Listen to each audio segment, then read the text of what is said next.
Bonjour chers amis, aujourd'hui je vais vous présenter un cas clinique concernant méningoencéphalite tuberculose. Donc Monsieur Bessem, âgé de 45 ans, consulté pour une obnubilation, fièvre à 38 degrés Celsius, il habite à la campagne, possède un élevage familial, suivi pour diabète type 2 sous adio. Le début remonte à un mois marqué par des céphalées rebelles au paracétamol, fatigue le soir, sensation de froid respiral et amaigrissement. Aucun voyage en zone invalidée d'Afrique subsaharienne. Première question, quels sont les diagnostics à évoquer et justifier? Deuxième question, quelle est votre conduite à tenir? Donc, on est devant le patient, il est fellah de profession, obnubilation fébrile avec des céphalées rebelles au paracétamol, fatigue le soir, sensation de froid respirable plus amaigrissement. Donc les diagnostics à évoquer. Donc on évoque en premier lieu les méningoencéphalites, beaucoup plus à début progressive comme le tuberculose, le brucellose, l'histériose et l'leptospirose peut-être. Deuxième diagnostic, processus expansif intracrânien, soit infectieuse, c'est-à-dire abscisse, suppuration ou bien non infectieuse, lymphome, gliome, tumeur. Pour justification, pour le débit, ça fait un mois. Donc, on doit écarter les étiologies à début aigu comme l'herpès, pneumocoque, méningocoque.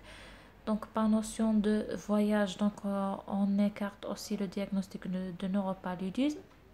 Pourquoi méningoencéphalite?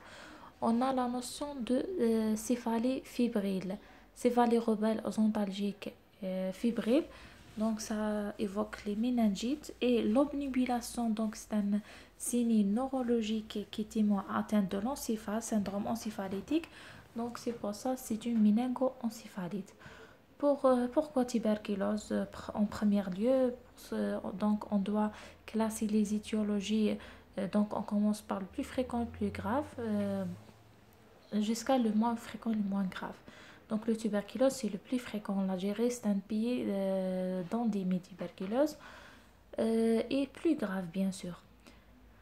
Donc, deuxièmement, brucellose, parce que les fellahs de profession, mais la neurobrucellose sont moins fréquents et pas vraiment urgents. Donc, pour l'hystériose, leptospirose, on doit évoquer tout ou presque les étiologies de méningoencéphalite progressive. C'est ça. Donc, pour la conduite à tenir, donc le plan devant toute conduite à tenir, euh, on doit faire trois étapes, toujours. Premièrement, on commence par l'évaluation et l'approche syndromique. Deuxièmement, construction de diagnostic et on termine par la conduite thérapeutique. Dans l'évaluation et l'approche syndromique, qu'est-ce qu'on doit faire? Premièrement, on commence toujours par scorer le malade avec le score de Glasgow. Pourquoi? Pour qu'on puisse décider le lieu d'hospitalisation. Est-ce que je dois hospitaliser le malade en service médical ou bien je dois transférer directement en réanimation? Donc, si le malade score est inférieur à 8, je dois le transférer directement. Deuxièmement, recherche les signes de gravité, où je dois agir immédiatement. Alors, je recherche premièrement les atteintes neurologiques, les signes de focalisation, syndrome méningé, paraplégie, hémiplégie, etc. L'état hémodynamique aussi, la tension, la température, fréquence cardiaque, la fréquence respiratoire. Et n'oubliez pas de rechercher aussi les signes accompagnateurs, comme le syndrome hémorragique, le purpura. Le purpura, c'est une urgence où on doit commencer le traitement immédiatement.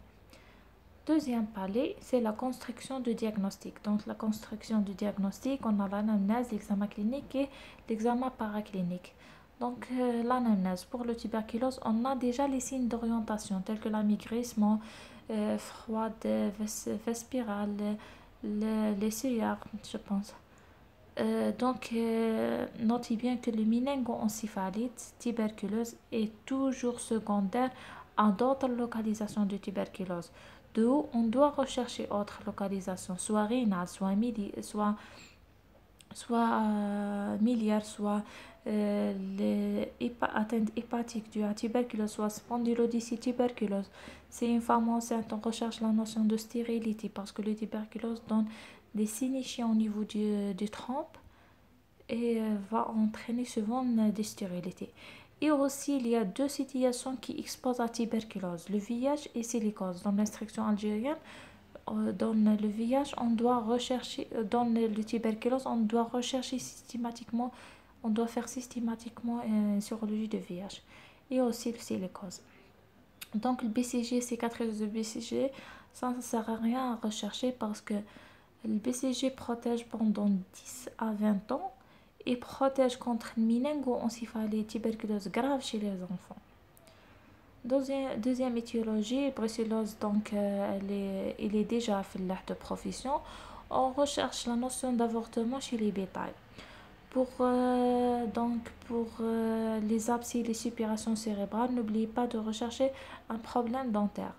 Pour l'examen clinique, on doit faire un examen clinique complet à chaque appareil.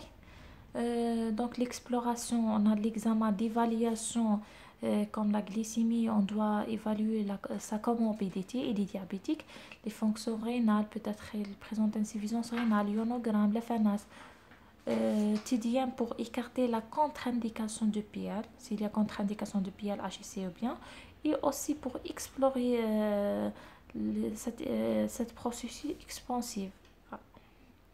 Oui, on termine par le PL.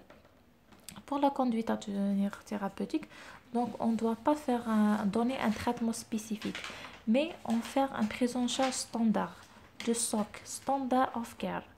Donc on fait un abord veineux périphérique, insulinothérapie, réhydratation si il présente une hypovolémie, antalgique, magnétose CHC, anticonvulsant si il convulse. Deuxième étape, donc l'examen a retrouvé un score de Glasgow à 13. Le pression artérielle 11,8, fréquence cardiaque 80, fréquence respiratoire 22. Donc il est sur le plan hémodynamique stable. Paralysé du nerf 7, donc il oriente vers le tuberculose atteinte du nerf 7. Des râles ronflants diffuses. Pour l'FNS, une leucopénie de 3500, l'hémoglobine 11, créatinine 12, le glycose, il y a une hyperglycémie de 2,1. L'ionogramme, on note une hyponatrémie de 122, la calémie normale. TDM cérébral, le débit d'hydrocéphalie sans atteinte par enchymatase ni HCC. Il a convulsé avant le TDM et il a été sédaté. Donc, première question, quelles sont vos hypothèses diagnostiques et quel examen pratiquez-vous? Donc, pour les hypothèses diagnostiques, c'est une méningo-encéphalite tuberculeuse parce que donc pour le méningo-encéphalite brucellien, souvent dans atteinte du nerf 8, c'est pas le nerf 7. Pour les méningo-encéphalite listérienne, donc elle donne des hyperleucocytoses. Alors là, on a une leucopénie. Juste une remarque pour l'hyponatrémie. L'hyponatrémie due à soit une réaction, sécrétion inappropriée de l'ADH, soit insuffisance surrénalienne. Donc l'insuffisance surrénalienne, on doit explorer la cortisolémie, ou bien le taux de cortisol dans le sang et dans les urines. Pour les examens, on fait un PL, hémoculture, sérologie de Vraille dans le SIR dans le sang, radiothorax et recherche de barre dans les crachats. Troisième étape, donc le PL, liquide clair à 235 éléments avec 75% d'origine lymphocytaire, une hyperprotéinorachie supérieure à 1 g par litre, hypoglycórachie de 0,3 g par litre, absence de germes à l'examen direct. Première question, quel diagnostic évoquez-vous? Deuxième question, quels sont les examens qui manquent dans cette observation? Et troisième question, quelle est votre conduite à tenir? Donc pour le diagnostic, donc c'est évident, c'est un méningo-encéphalite lymphocytaire, hyperprotéinorachie, hypoglycórachie tuberculeuse. Pour des examens qui manquent, le milieu de culture, ils doivent s'utile le milieu de culture de BK, c'est Langenstein-Janssen, et aussi le PCR de BK et recherche de barres dans les crachats et dans les urines. Aussi, pourquoi pas une sérologie de variété de LCA. Et comme j'ai déjà dit, dans l'instruction algérienne, devant toute tuberculose, on recherche systématiquement le VIH. Donc, la sérologie de VIH est très nécessaire. La conduite à tenir, donc quadrithérapie ARAZE pendant 2 mois, puis une bithérapie ARACH pendant 10 mois. Donc, la durée totale est 1 année, 12 mois. Bien sûr, après un bilan pré-thérapeutique, recherche d'une contre-indication de les antituberculeux, on doit faire tout un bilan rénal, bilan hépatique, l'acide urique, Fonday, recherche aussi le Fonday avec le champ visuel. Et aussi le corticothérapie systématique, prédnisone 1 mg par kg par jour pendant 1 mois, puis on commence la digression. Donc, ici, toute tuberculose cireuse plus tuberculose miliaire nécessite une corticothérapie. Et n'oubliez pas le traitement adjuvant du corticoïde. Un régime dissodique, et régime aussi pauvre en glucose, supplémentation en potassium, et parfois aussi supplémentation en calcium et en vitamine D. Insulinothérapie, on commence par dose physiologique, on utilise le schéma basal-bolus. Restriction hydrique pour corriger les polynatrémies, enfin, soit dû à une dilution, soit une insuffisance rénale. Alors, d'où l'intérêt de mesurer l'osmolarité pour préciser l'origine de cette hyponatrémie. Elle peut être d'hyperdition, bien de dilution, bien normovolimique. Et n'oubliez pas le traitement anticonvulsif cardinal 80 mg. Donc pour le 4e étape, l'assistant de garde a retenu le diagnostic de méningoencéphalie tuberculeuse. Donc il mit le malade sur traitement antituberculeux plus corticoïde. Donc quels sont les éléments de surveillance de ce traitement? De surveillance pour le malade de traitement. Donc la surveillance concernait le malade et le traitement. Donc pour le malade, on surveille l'état de conscience, s'il y a amélioration de score de Glasgow, s'il convulsion ou non, décompensation de comorbidité sans diabète, aussi surveiller l'hyponatrémie, le traitement. Donc l'efficacité, on ne peut pas juger l'efficacité de les antituberculeux dans le 5e jour. Donc on dit juste qu'il n'y a pas d'aggravation. Pour la tolérance, pour les antituberculeux, on surveille la fonction rénale, la fonction hépatique, l'acide urique, le Fonday. Et pour la tolérance de corticothérapie, on fait un ionogramme, recherche d'une hypocalémie ou bien c'est ça, ou la glycémie, peut-être il va déséquilibrer son diabète. Donc pour mieux surveiller le malade, il faut connaître les effets secondaires des antituberculeux. Donc pour les isoniazides, dans toxicité hépatique, éruption cutanée, neuropathie périphérique, diminué métabolisme des anticonvulsants et l'épilepsie, c'est surdosage. Pour la rifampicine, donc décoloration orange des urines, des fesses et des larmes, toxicité hépatique, troubles gastro-intestinaux, éruption cutanée, il augmente le métabolisme du corticostéroïde et digoxine, les, les coumarines, les phénotoïnes et la thiophiline et les antidiabétiques oraux et les antiprotéases. Il diminue l'efficacité de contraception orale, donc d'où la nécessité d'utiliser autres moyens de contraception et aussi dans des réactions d'hypersensibilité graves. Donc si il faut surveiller cette hypersensibilité. Pour la pyrazinamide, il donne aussi des toxicités hépatiques, mais surtout c'est à dose élevée, sinon il ne donne pas. Donc, mais il augmente l'acide urique, donc rarement il est responsable du arthralgie. Et éruption cutanée toujours. Pour l'éthambutol, il donne du trouble visuel, dose dépendant, diminution de champ visuel et la discrimination des couleurs. Avec prudence, on donne avec prudence en cas d'insuffisance rénale. Donc c'est ça.